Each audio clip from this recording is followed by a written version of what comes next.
In this demonstration, we'll be learning how to perform access cavity preparation on a maxillary first molar. Before we begin drilling, let's review the external and internal anatomy of this tooth. The maxillary first molar usually has 3 roots: mesiobuccal, distobuccal, and palatal, and often 4 canals. On the occlusal surface, note the oblique ridge, which runs from the mesiolingual cusp to the distobuccal cusp. This ridge must be kept intact throughout the procedure to preserve the strength of the crown. Our access will be made mesial to the oblique ridge, mainly in the triangular area bounded by the mesiobuccal, distobuccal, and palatal cusps. The mesiobuccal canal orifice lies slightly distal to the mesiobuccal cusp tip. The distobuccal canal orifice lies distal and slightly lingual to the main mesiobuccal canal and is in line with the buccal groove. The lingual or palatal canal orifice generally exhibits the largest orifice and lies slightly distal to the mesiolingual cusp tip. In many cases, you may also find the MB2 canal, slightly palatal and mesial to MB1. To perform the access cavity preparation, first, make sure the tooth is properly isolated with a rubber dam to prevent contamination. We begin by using a round diamond burr on a high-speed handpiece to penetrate the enamel and the superficial dentin right in the central fossa area. Keep your burr parallel to the long axis of the tooth and start establishing the external outline form.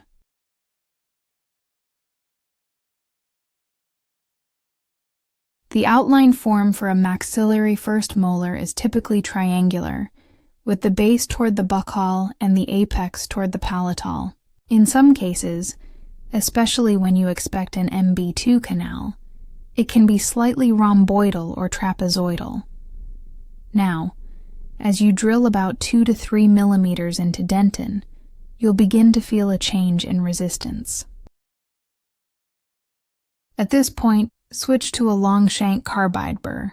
Continue removing dentin carefully and keep checking frequently.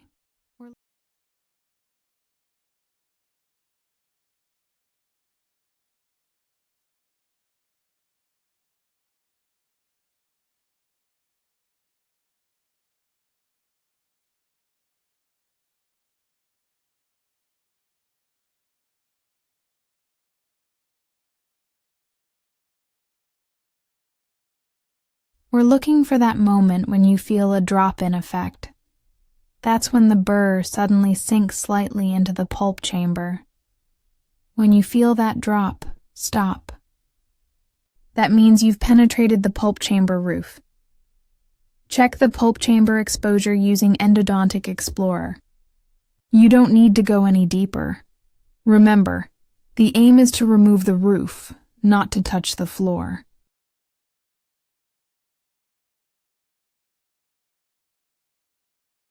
Now, you can continue removing the remaining dentin roof using the carbide burr.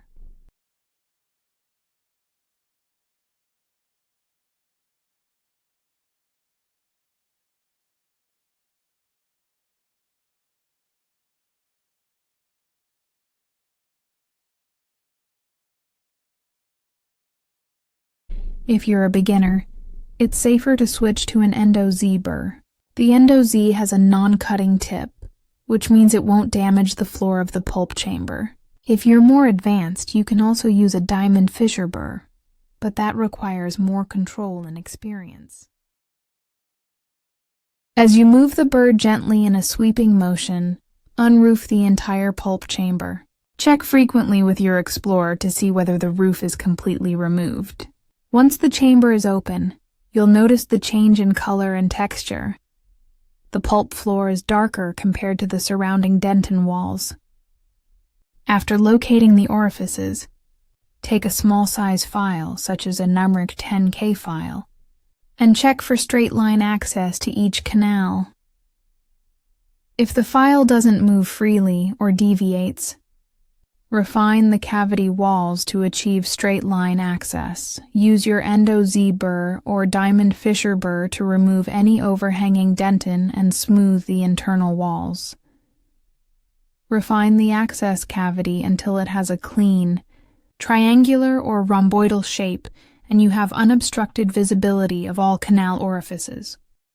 And that's your final access preparation for the maxillary first molar. Thank you for watching.